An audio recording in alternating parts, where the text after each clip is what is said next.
sie endlich ran durften. Einigen der Favoriten tat diese Verschiebung nicht gut. Werner Grissmann aus Österreich, der schnellste Rauchfangkehrer der Welt. Im Titel ging an den elegantesten, nicht nur was die Sprünge betraf. David Zwilling aus Abtenau im Salzburger Land, mit bester Zwischenzeit unterwegs. Und er galt, obgleich kein Abfahrtsspezialist, er gewann in dieser Disziplin kein einziges Weltcuprennen, als sehr guter Gleiter. Dazu die Wachskünste des legendären österreichischen Trainers Karl, genannt Downhill Charlie Carr. Österreich blamierte die Schweiz mit einem Doppelsieg. Vorne Allrounder Zwilling und Franz Klammer statt Colombin und Bernard Russi, der Weltmeister von 1970 und Olympiasieger von 20. Ebenso im Schnee der Corviglia wie der Schweizer Roland Colombin.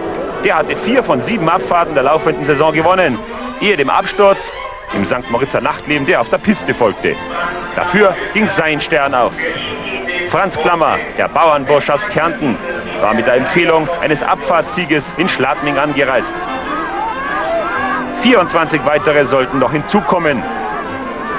Die Strecke damals glich einer Buckelpiste, zu bewältigen mit 120 km/h. Klammer fuhr auf Rang 2, holte Silber vor dem Liechtensteiner Paul Frommelt.